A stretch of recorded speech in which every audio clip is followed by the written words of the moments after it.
Mainit-init na balita patungkol sa nagaganap na semifinals ng 49th Commissioner's Cup. Scripted daw ang nagiging laban. Pero eto, mamaw si Stephen Curry, binuhat si Jimmy Butler. Nakaswerte nga ba ang Golden State Warriors sa trade? So eto nga mga idol, grabe ang maagang ginawang comeback ng Golden State Warriors sa naging laban nila kontra sa Orlando Magic. Third quarter pa lang ay nagtala agad si Steph Curry ng 43 points, 9 of 13 from the 3-point line. Hindi na ito bago para sa fans ng Golden State Warriors. Etong ginawa ni Steph Curry bago magtapos ang first half. Buzzer 3-pointer lang naman from the 3-fourth court shot. Pero nandun pa rin ang kalamangan ng Orlando Magic. Pero overall ng laban, kamuntikan pa ang Golden State Warriors sa kamay ng Orlando Magic. Kasalukuyang may 5 winning streak na ang Warriors na may 7 wins and 1 loss. Simula nang matrade si Jimmy Butler.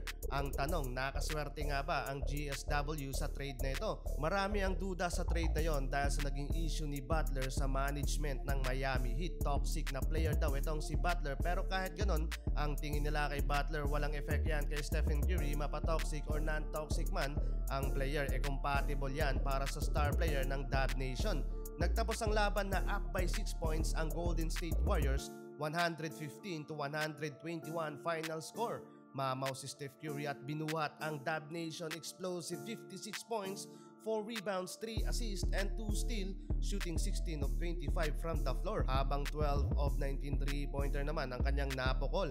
Nakapagambag naman si Jimmy Butler ng only 5 points, 4 rebounds and 7 assists, 1 of 7 from the floor. Buhat na buhat ni Steph Curry ang Golden State Warriors. Balik Pilipinas tayo mga idol para sa ating local league. Eto, mainit-init na balita patungkol sa nagaganap na semifinals ng 49th Commissioner's Cup. Scripted daw mga idol ang nagiging laban, pero game 1 pa lang yan mga idol, kung saan nanalo ang TNT Tropang Giga kontra sa Rain or Shine Elasto Painter, habang nanalo naman sa kabilang semis ang Barangay Nebra kontra sa Northport Batangpier.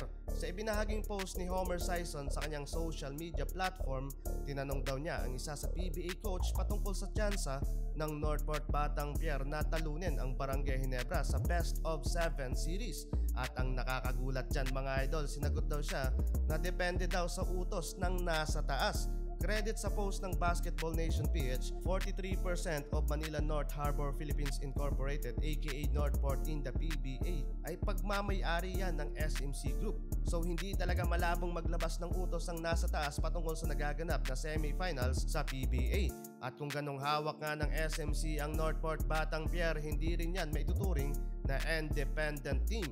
Pero sa nakikita ko at sa opinion ko lang mga idol, not a PBA fans, maganda naman ang nilalaro ng Barangay Ginebra sa Game 1. Though advantage sana yon ng Northport dahil almost sa roster ng Gilas Pilipinas galing sa Barangay Ginebra at pagod sa mga biyahe at kulang din sa team practice. Pero dahil sa magkakasunod na talo ng Gilas Pilipinas sa National Games, for sure, uhaw ang Ginebra Boys at si Coach Tim Cone sa panalo. Mahaba-haba pa ang series at wag muna tayong pakampante mga idol. Abangan na lang natin ang magiging resulta ng 49th Commissioner's Cup semifinals. Good luck sa Ginebra, TNT Ross at Northport Batangpier.